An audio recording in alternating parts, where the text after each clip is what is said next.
YouTube? Welcome back to the channel. Thought I'd start this off by having like a mini series of getting the garden ready. Thought I'd start off by plowing. Hopefully I can take you along and show you how we work it up, how we lay it off, plant it, and maybe show you all some progress throughout the year of the garden. Now this piece of equipment that I have hooked up here is probably something that's pretty ancient to a lot of you all. Some of you older people that's watching is probably pretty familiar with one, and I'm not that familiar with one, but I kind of know my way around one. This is called a turning plow. Other people call it a moldboard plow, and the reason why they call it a moldboard plow is because this is your moldboard, and this is your point. What this does is this goes in the ground, it pulls a point's width, and it basically rolls it over top of itself. It turns the ground, so that's where the two names come from, moldboard and turning plow. These work really good if you're trying to get stubble plowed under, whether it be old corn stalks, old tomato plants, just any type of plant that you're wanting to plow under and let it start rotting. These things work awesome. Now, there's experts on how to adjust a plow, and I'm definitely not one, but I can go ahead and tell you a quick thing or a quick tip. When you figure out how deep you want to plow, go ahead and stack you up some blocks, however deep you want to plow in your furrow, and then drive up on it with this wheel, and then set the plow on the ground and adjust it with your side link, your screw out link. Get the plow level, and it actually works pretty good. So what I'm going to do, I'm going to take you all along. I'm going to set the tripod up, and I'm going to see if I can get some footage plowing for you all. So stay tuned.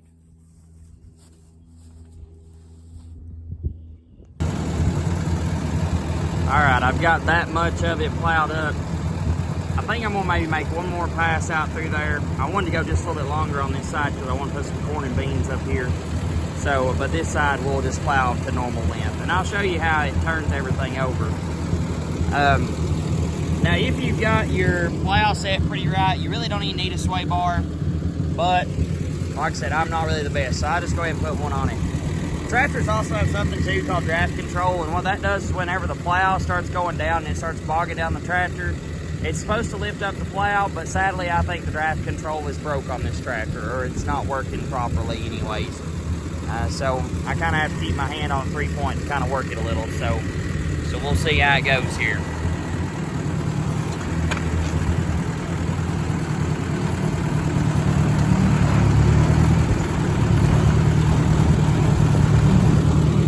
Alright, now as you see, it is turning over the dirt.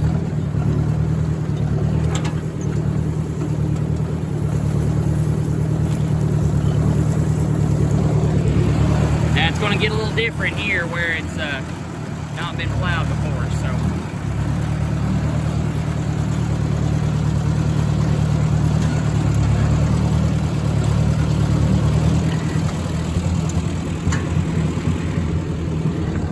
now, as you can tell, it's definitely not plowing as deep because that was plowed last year, and this hasn't been plowed in probably 6-7 years, I guess.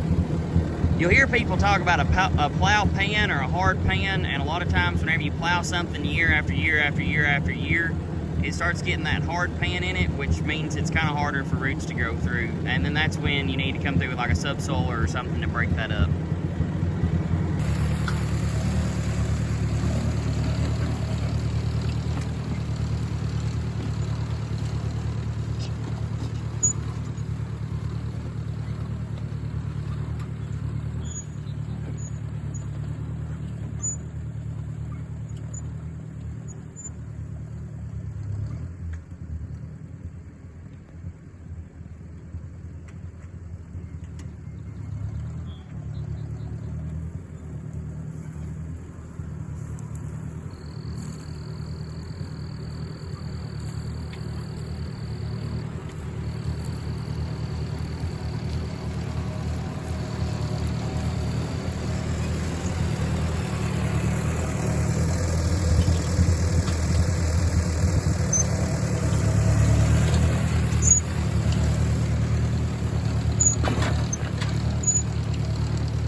Oh, big grub.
Well, there's your little plowing footage. Like I said, for some of you veterans, it's plowed a whole lot. Don't rag on me too much. The majority of plowing that was done around here was tobacco patches. That was probably the biggest plowing or biggest amount that was done. And of course, tobacco is kind of a thing of the past. There were some people that plowed up some corn patches and stuff, but there's not many people that puts out any field corn or anything anymore. So gardens are really the main thing that you get to see that's plowed today around here. There is one more thing that I want to show you all before the end of the video, though. So we have took the bucket off the 4000, and we have started making our plates that's going to go on to our quick attach. We've already got this plate all welded up. Ignore the welds, they're not the prettiest. And then we're going to weld up this plate. Now we're going to go ahead and put 2 holes in it. Even though this tractor just has a single cylinder, we're going to go ahead and put 2 holes in it just in case we ever want to weld a bracket onto that and make this a 2-cylinder loader.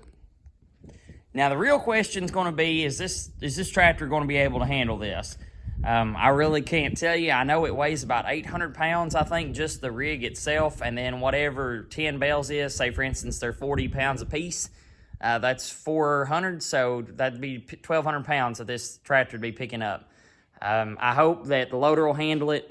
Hope it doesn't bust the front end or anything like that. So drop a comment below and let me know if this thing's going to be too much for this old 2-wheel drive tractor.